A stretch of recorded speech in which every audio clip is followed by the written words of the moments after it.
வணக்கம். நான் ஸ்ரீரங்கம் ரவி உங்களோட பேசிகிட்ருக்கேன். இது ஆகஸ்ட் மாதத்திற்கான ராசி பலன்கள். மீனராசி நேயர்களை பொறுத்த வரைக்கும் ஜென்மத்தில் சனி இருக்கும் பொழுது கொஞ்சம் கூடுதல் கவனத்தோடு தான் செயல்படணும். 12இல் ராகு, 6ஆம் வீட்டில் கேது, உடல் ஆரோக்கியத்தில் கவனம் தேவை. குறிப்பாக சூரியனும் கேதும் ஒன்றா சேர்றது 16ஆம் தேதிக்கு அப்புறம் வயிற்று பிரச்சனைகள் ஏற்படும். குறிப்பாக கர்ப்பிணி பெண்கள் சற்று கூடுதல் கவனத்தோடு இருக்க வேண்டிய காலம். அதே போல் குரு 4ஆம் வீட்டில் கேந்திராதிபத்திய தோஷம்னு உண்டு குருக்கெல்லாம். ஆனால் 4ஆம் வீட்டில் இருக்கக்கூடிய சுக்கிரன் ஸ்தான பலத்தில் இருக்கிறார் 21ஆம் தேதி வரை. அப்புறம் 5க்கு போகிற ரெண்டுமே நல்லது தான். முக்கியமான ஒரு விஷயம் என்ன அப்படின்னு பார்த்தீங்கன்னா, தொழில் பண்ணுற இடத்துல திரும்ப பிரச்சனைகள் வரலாம். சற்று கூடுதல் கவனத்தோடு செயல்பட வேண்டும். நம்ம செய்யக்கூடிய ஒவ்வொரு விஷயத்திலும், அது திருமணம் சம்பந்தப்பட்ட பேச்சுவார்த்தைகளாக இருக்கலாம். அப்போ 7ஆம் இடத்தில் செவ்வாய் இருக்கும் பொழுது சில பிரச்சனைகள் ஏற்படலாம்.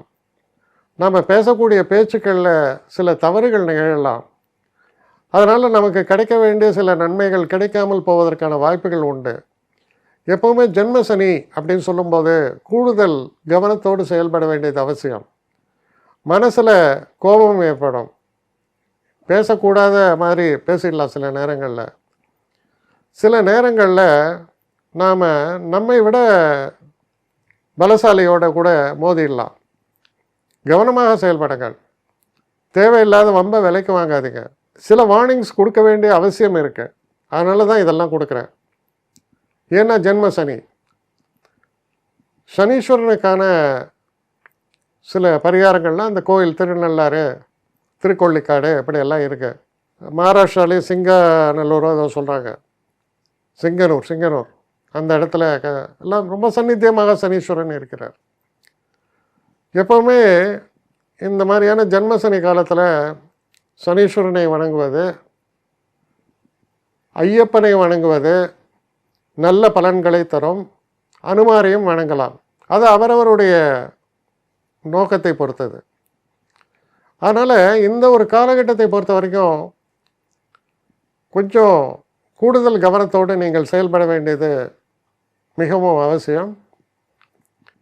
குறிப்பாக 2ஆம் பகுதி, அதாவது கிட்டத்தட்ட 16ஆம் தேதி சூரியன் 6ஆம் வீட்டுக்கு போகும்போது சொல்கிறேன்.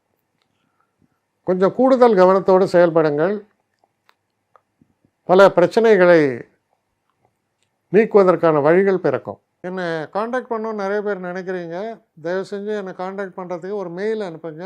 srirangamravi1@gmail.com. இது ஸ்க்ரீனில் பார்க்கலாம். இது அப்பியர் ஆகும். இந்த மெயிலுக்கு எனக்கு அனுப்புங்க.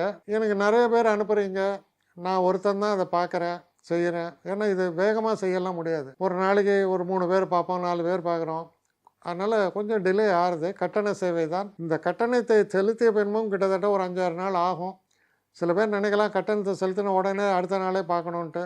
அப்படி என்னால் முடியல. கொஞ்சம் பொறுமையும் நிதானமும் தேவையும் இருப்பவர்கள் நிச்சயமாக காண்டாக்ட் பண்ணுங்கள். என்னுடைய பெஸ்ட்டு சர்வீஸு உங்களுக்கு கண்டிப்பாக உண்டு. வணக்கம்.